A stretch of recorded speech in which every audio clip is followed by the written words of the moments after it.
The Alleghany Journal is delighted to speak with Covington Mayor Tom Sibold, who's running for re-election this November. And we had a number of questions we wished to pose to him. And we thought, well, let's see if we can meet downtown and talk about these issues and share some thoughts to the public. Welcome, Mayor. Thank you, Jerry.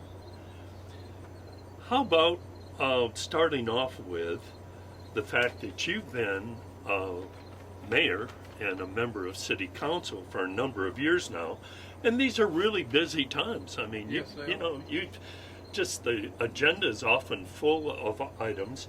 What do you believe currently are the most important things in front of the Covington City Council right now?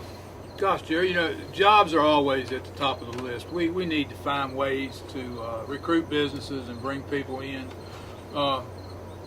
There's some dilapidated housing that's being worked on, trying to get it cleaned up.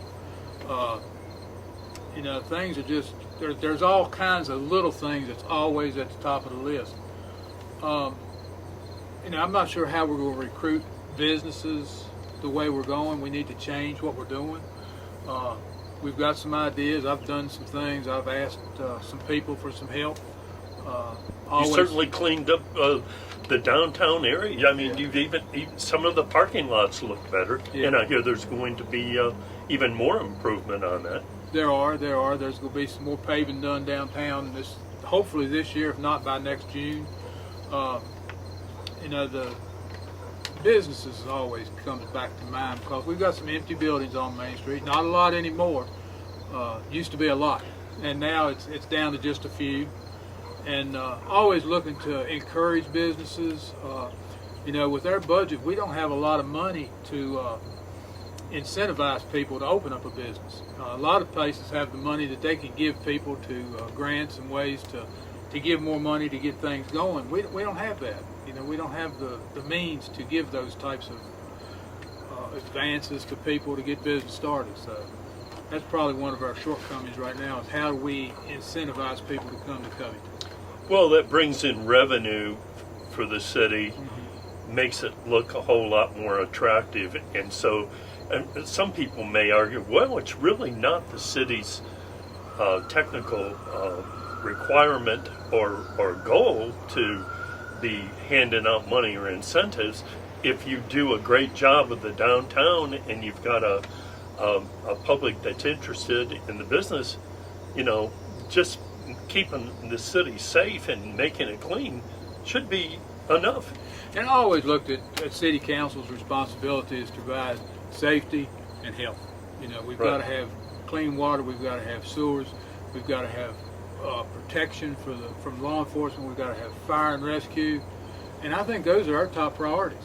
And we need to make sure those things are happening, and then we can move on from there. But there are a lot of communities around that some way they've come up with money to incentivize people, and we often, the first question we're asked is, how much money can you give us? Okay. And it's usually none. No, we can kind of help with some state grants and stuff.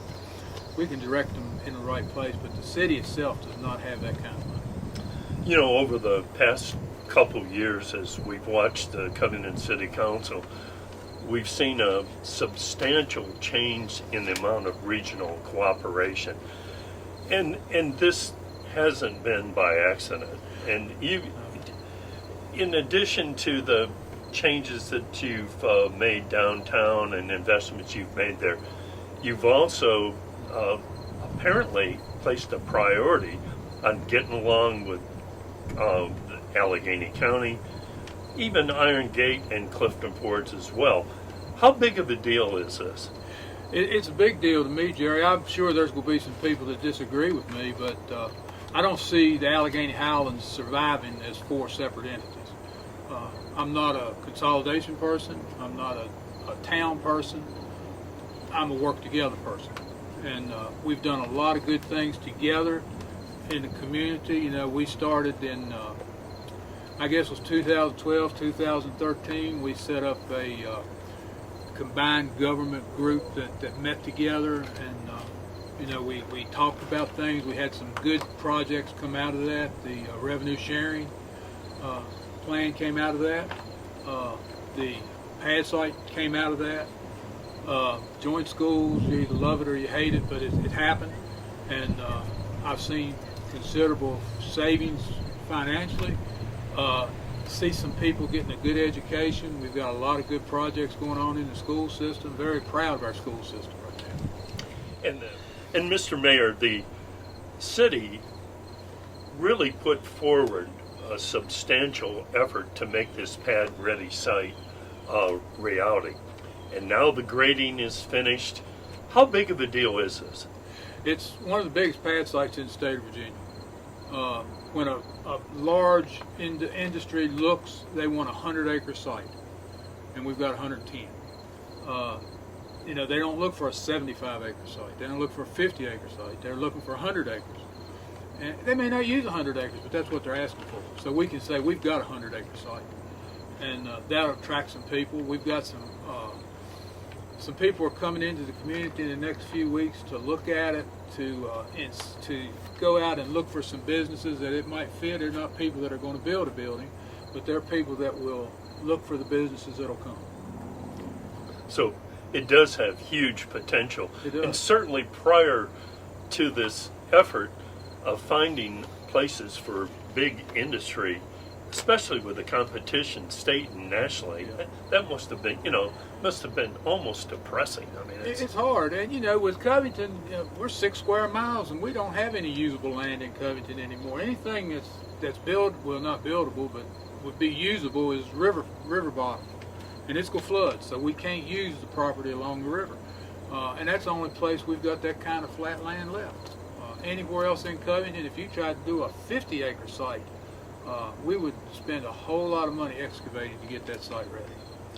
Well, for the future, every governing body has huge obligations and responsibilities, and the public, rightfully so, they're concerned about future taxes, and they're wondering, okay, all the challenges that you have in front of you in the coming months and years, what's the best way to meet these goals?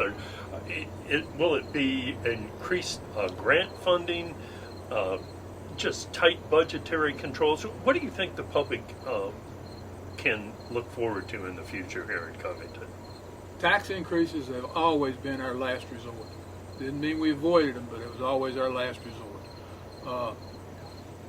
So, you look at grants, there's a lot of grants out there. It's very competitive. You have to have a good grant writer. You got to have somebody that knows what they're talking about.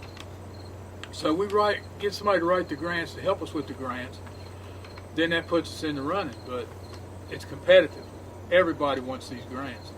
So that's the first thing we can do. Secondly, we have to look for investors. There are people that are willing to invest in Covington. So that's the second source we've got to look to. Taxes, to me, are the last choice we've got. I tell you, there's some things that we don't understand sometimes in city government. Tax revenue, the biomass boiler, it's taxed at the real estate rate through the State Corporation Commission. When our tax rate or our assessments were down, we lost almost 40% of the revenue off of the biomass boiler because the way that the State Corporation Commission assessed it, they didn't think we needed the money. That's the bottom line. They said, well, they've got money. They're not even raising their taxes. Well, and that had a huge effect on the budget. You lose 40% of that money. That's a big deal. That's probably our biggest tax payment coming in is from that biomass boiler. And, with the recent assessment increases, that brought that thing back up to about 85 or 90%. And that's the best you can have. It can never get much above 90, but, the more we can keep it up, the more money we have coming in. And that's a nasty thing to try to think about, but your real estate taxes have to be more in order for us to collect off the biomass boiler. We're good right now. This last assessment got us in pretty good shape, but it'll happen again. Well, there's only a couple months left to go, Mr. Mayor. How do you see your campaign going? I mean, people pretty positive. I'm sure you are. Yet, what's the biggest challenge, just campaign-wise? Jerry, I haven't done a whole lot of campaigns yet. I walked in the parade yesterday, and I walked with the Republican Party. I walked with Winsome Sears, who is the Lieutenant Governor. I was asked to do that a couple of nights before the parade, and I said I would. I'm very, very pleased the response I got walking down the street. So that lifted my spirits a little bit. I'm getting ready to start doing a couple little ads. I'm going to do something in the football program, and I'm going to do a couple of banners here and there, and that's about it. Something like this. I'll do an article in the Recorder, and that's probably about all I'm going to do.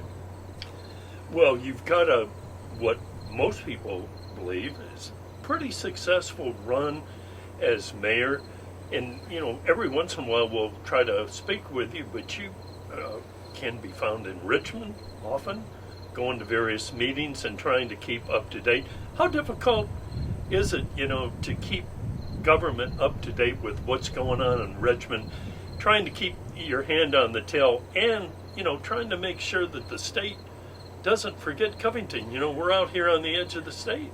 Yeah, my philosophy is you've got to have a seat at the table. And I try to do that any way I can. I've met a lot of people in Richmond, a lot of people in different governor's offices. We've had a lot of contacts, and that helps. We've got to be at the table to get the money. We've got to be at the table to get the advantages, and that's always been my idea. Let's get at the table and talk. And I think once we get at the table and encourage people about how good Covington is doing, they listen, they show up, and that's great. Real excited about Winsome Sears being here. This is not an election year for anybody, and she still came to the Covington parade. She came from Richmond to be in our parade, and I thought that was a pretty big deal. Good woman. Support her any way I can. She just does a fantastic job. The governor's conference on housing is coming up again. I try to get to it every year. I think it's just sometime in October this year. The Virginia Municipal League is in October. You go to those things and you make connections. And we can't do it by ourselves. We need people that have connections to bring us to their connections.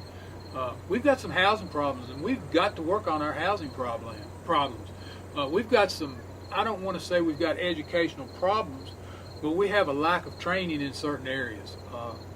We don't have enough skilled labor right now. We don't have enough carpenters. We don't have enough plumbers. We don't have enough electricians. We need those people being trained to do those jobs.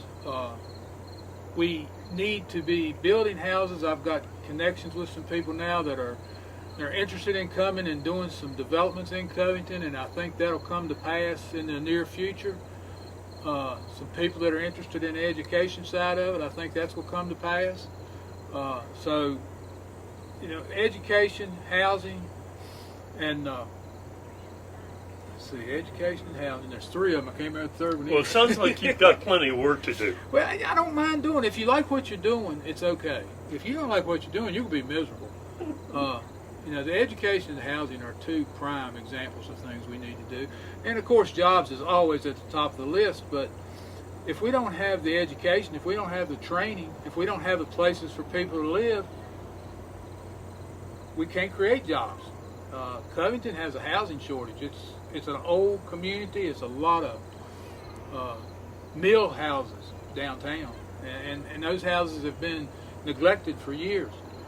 That's where the laborers and the machine people worked at the mill, and those houses haven't been kept up as good as they could have been, and a lot of those are dilapidated. So we need to change that. There's just a lot of good stuff that can happen. We've got a couple small industries that are interested in the area. When you were talking about the cooperation, if we can get a business here, we don't have any place in Covington to put an industry. You say, well, you've got the old Hercules plant. Well, it's got several businesses in that building now. There's a guy that does hydraulics that works mostly with the mill. Paper storage. Hercules has still got a lab in there that they do research in. There's just several businesses already there, and I'm not going to give up my building if you can't show me how I'm going to make money off of it. I don't understand why anybody would think somebody would do that. What can you find that'll bring more money here than what they're doing now?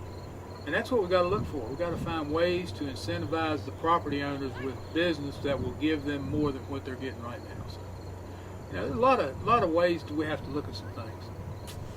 We're pushing forward, Jerry. We're gonna be all right. Election time, I'm running. I'll serve. I think I may be able to do more if I don't win. So we'll see what happens. I won't be bound by all the rules and laws and other things. I didn't expect that, Mr. Mayor, but thanks very much for taking the time to join us. All right, Jerry.